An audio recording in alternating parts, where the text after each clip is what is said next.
계속해서 대구 경북 소식 전해드리겠습니다.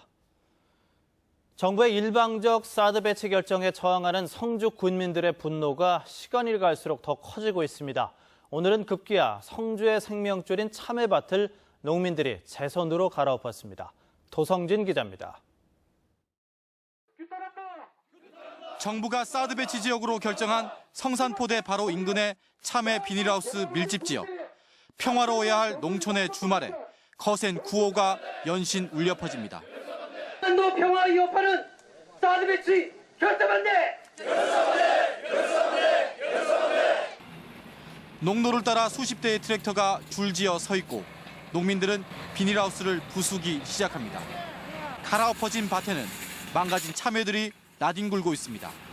생업의 현장, 생명줄을 갈아엎은 성난 농심은 그만큼 절박합니다. 전국의 명성이 다 날아가게 됐습니다.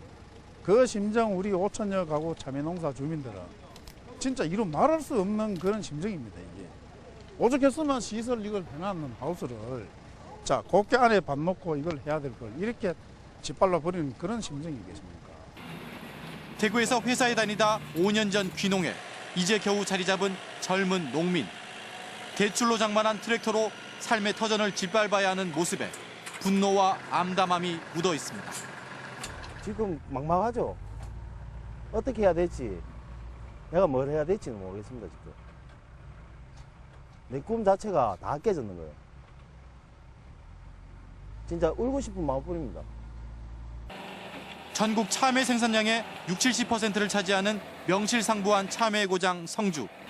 하지만 사드 배치 결정 이후 사드 참외라는 이야기까지 나돌면서 농민들은 성주 참외의 명성을 이어갈 수 있을지 우려하고 있습니다. 나지막한 동네 뒷산처럼 보이는 저곳에 성산포대가 있습니다. 주민들은 저곳에 사드 기지가 들어서면 농사 자체가 힘들 것이라며 애끓는 심정으로 이렇게 참외밭을 갈아엎었습니다. 특히 벌수정을 많이 하는 과수농가에 전자파의 영향은 치명적이라며 앞으로 참외 농사를 지을 수 있을지 막막해했습니다. MBC 뉴스 도성진입니다. 작은 학교를 살리기 위해 도입한 행복학교의 대표적인 성공 모델로 꼽히던 육아초등학교가 결국 인근 신설학교로 이전 통합하게 됐습니다. 논란이 일고 있는 작은 학교 통폐합은 더 빨라질 것으로 보입니다. 보도에 조재한 기자입니다. 지난 4월 처음으로 학부모에게 통폐합 설명회를 가진 육아초등학교가 오는 9월 신설학교로의 이전 통합이 최종 결정됐습니다. 그 사이 통폐합 3년 전 예고제 미실지와 학부모 설문조사 불공정, 통폐합 인센티브 등 논란이 끊이질 않았지만 대구시 의회는 표결 한 번 하지 않고 관련 조례를 통과시켰습니다. 행복학교 정책이라든지 또 3년 예고제라고 하는 이런 자기가 발표한 정책이거든요. 그 정책을 자기 스스로 무너뜨리고 그러면서 어느 날 느닷없이 통보를 하는 거죠. 대구시 교육청은 육아초 통합이 결정되자마자 통폐합을 추진 중인 신암중과 아양중, 복현중과 경빈중에 통합 교명도 선정해 발표하는 등 통폐합을 서두르고 있습니다. 그 과정에서 반대 학부모를 설득하는 노력이 부족했다는 지적을 받았습니다. 앞으로 학교 통합을 추진하는 과정에서 학부모의 이해를 구하고 설득을 하는데 더 많은 노력을 기울이겠습니다. 게다가 학교 통폐합 때마다 받는 50억 원가량의 교육부 인센티브도 조만간 없어질 가능성도 있어 대구시 교육청에 작은 학교 통폐합 밀어붙이기는 더욱 빨라질 전망입니다. MBC 뉴스 조재환입니다.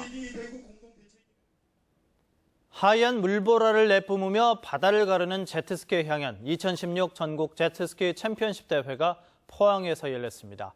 이규설 기자입니다. 출발 신호가 떨어지자 제트스키 여러 대가 물보라를 내뿜으며 쏜살같이 달려나갑니다. 바다 위를 달리는 모습이 아찔하면서도 시원합니다. 이번 대회는 제트스키를 개조한 정도에 따라 스파크, 노비스, 리미티드 종목으로 나눠 기량을 걸었는데 관중들은 마치 F1 경기를 보는 듯한 박진감을 느낄 수 있었습니다. 스피드가 120까지 나오고 되게 스릴이 있으니까 앞으로도 기술을 더 연마해서 더 좋은 경기를 하려고 노력합니다. 이번 대회는 모두 140여 명의 선수가 출전했는데 이 가운데는 여자 선수도 여러 명이 출전해 눈길을 끌었습니다. 내일 모레 마흔이고 아이 둘 키우는 엄마고 가정주부이기도 한데 스트레스 풀리는 거 굉장히 크거든요. 그래서 나와서 타보시면 진짜 좋을 것 같아요. 운동도 많이 되고.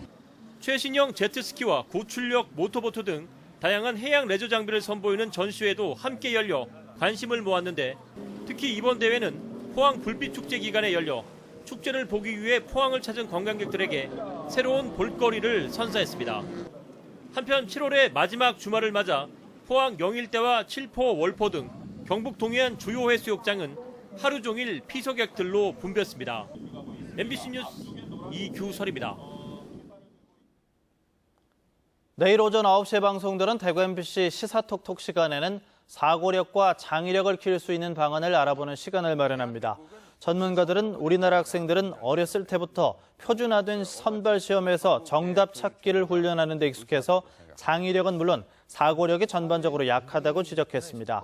따라서 생각하는 힘을 키우려면 사회가 정답 찾기, 동료와 경쟁하기에서 탈피할 수 있도록 시스템을 바꿔야 한다고 강조하고 있습니다. 많은 시청 바랍니다.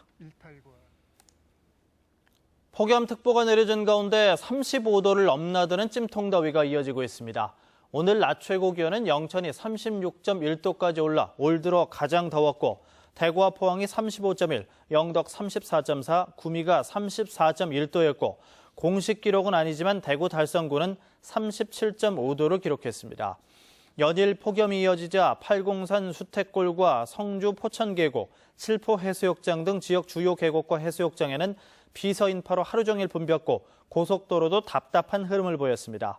대구기상지청은 당분간 낮 기온이 33도 이상 오르고 밤에는 열대야가 나타나겠다면서 건강관리에 주의를 당부했습니다. 불볕더위로 온열 질환자와 가축 폐사도 잇따르고 있습니다. 경상북도에 따르면 어제까지 도내에서 온열 질환으로 39명이 병원 치료를 받았고 이 가운데 3명이 목숨을 잃었습니다. 온열 질환자 가운데 35명은 논밭과 작업장, 거리, 운동장 등에서 야외 활동을 하다가 병원 치료를 받았고 60대 이상이 17명으로 가장 많았습니다. 가축 피해도 속출해서 어제까지 4개 시군 농가 22곳에서 닭과 돼지 3만 2천여 마리가 폐사했습니다. 오늘 오전 8시쯤 대구시 북구 관음동 중앙고속도로 7곡 IC 부근 왕복 8차선 도로에서 인근 말 사육장에서 탈출한 말 한 마리가 뛰어다니는 소동을 빚었습니다. 신고를 받은 경찰과 소방 119 구조대가 출동해서 20분 만에 말을 포획해 주인에게 인계했는데 말이 도로를 뛰어다니는 과정에서 주차된 승용차 한 대에 사이드 미러 등이 파손됐지만 큰 사고는 발생하지 않았습니다. 한국도로공사는 다음 달 1일부터 석 달 동안 적재 불량 차량 대국민 신고 포상 제도를 시행한다고 밝혔습니다. 도로공사는 고속도로 운행 중 적재 상태가 불량한 차량을 촬영한 영상이나 사진을 제보하면 경찰청에 신고한 뒤 증거 자료로 채택되거나 처리된 건에 한해서 보상금 3만 원을 지급합니다. 고속도로에서는 연간 9만 대 이상의 적재 불량 차량이 적발되는 등 낙하물 관련 교통사고가 잇따르고 있습니다. 대구 본부세관은 여름 휴가철을 맞아 다음 달 12일까지 3주 동안 휴대폰 면세 범위 초과 불품을 집중 단속합니다. 대구 경북 소식이었습니다.